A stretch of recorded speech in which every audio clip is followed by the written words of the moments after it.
You dreamed of one day being in the NBA. You wanted to be a star.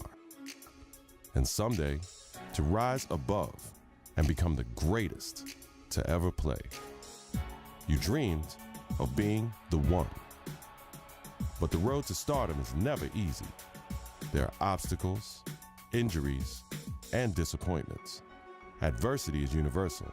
It can happen to anyone at any time. And one day, it happened to you. You went from being a guaranteed lottery pick to a kid who may never even play college ball again.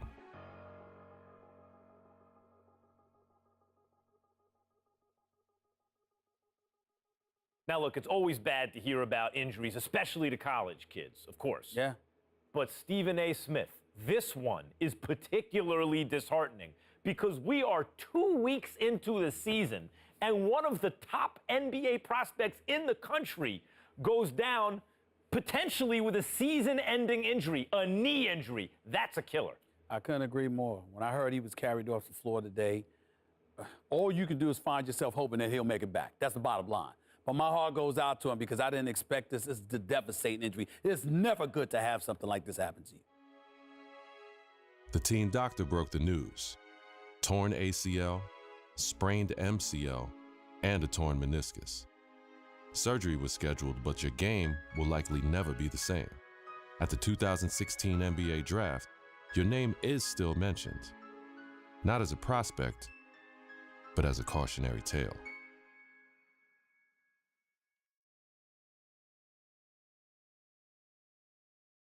Now, there's another huge story in this year's draft. A record number of underclassmen, 30 of them, undrafted. And I hope, anyway, that this is a lesson, this serves as an example to college players. I'm not talking about the ones who are genuinely one and dones, the guys you know are going to be lottery picks. I mean the rest of them. They're not sure shots. You're not sure they're going to be lottery picks. Don't just use the college system for a year thinking you're going to bounce. It doesn't work like that. Please. If you don't have the talent, it doesn't work. You got to be cultivated in the system. Please. There you go again with your blanket generalizations. You know how you are, oh, Max. The woe is me. Oh, my Lord. I can't take it. I just can't take it. It's a case-by-case basis. You can't just blanketly decide this should not be one and dones or this should be one and dones. You got to go on a case-by-case basis. Some dudes deserve to be one and dones. Some people don't. It's on a case-by-case basis. And that is my point. Thank you for making it for me. Every kid thinks they're the exception to the rule. And members of the media like, Stephen A. Smith, are encouraging these kids to come out early. Look, Max, bottom line is this. You got to take this into consideration. You had two dudes. They were called the Height brothers. Now, you had Nick Howard. This kid had a lot of promise. What does he do? He goes to college. Very uneventful first year, no doubt. The second year, he was pretty good. Here's the problem. The NBA, it's not about pretty good. You need to be great on the collegiate level, on the prep level, in summer leagues and what have you, in order for you to get the stature that you deserve. That's the bottom line. Pretty good ain't good enough to be that stud NBA. That's exactly my point. Let me finish. There's another example. I did say the Height brothers. I wasn't talking about one individual. I was talking about two. What happens? One and done in a different way. 1 year, one ACL injury later, and look where he's at now. His future is clearly uncertain. So you got to take advantage of that opportunity because you never know when an injury is going to cost you everything. Stephen A., listen to yourself. Let's listen to yourself for a second. You give one argument for why a kid should come out early, a one-and-done situation.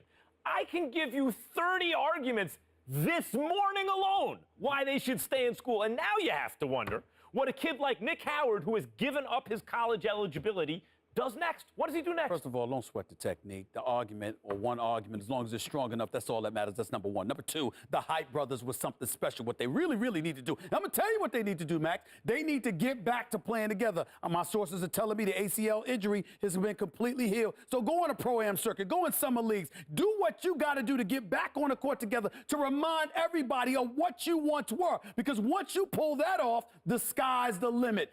That's what they need to do. Get back to playing ball together, because when people see what you can do as one, the other arguments don't really matter. Like I said, don't sweat the technique.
This is New York City, the mecca of basketball.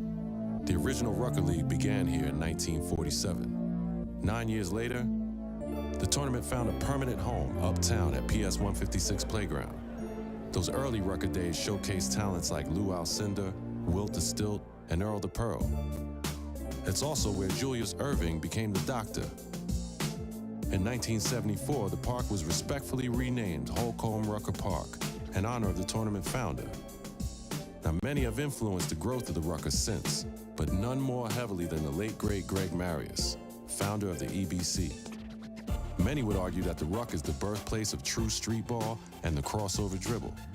Considering New York City's penchant for flashy guard play, there are few who can challenge that. After the legendary exploits of Rucker alumni like Rod Strickland, Rafer Alston, and Kyrie Irving, it goes without saying that getting crossed up or banged on can happen to anybody at any given moment here. It's no wonder that this unassuming uptown playground has become the most widely recognized street ball court in the world. Rucker Park, Harlem.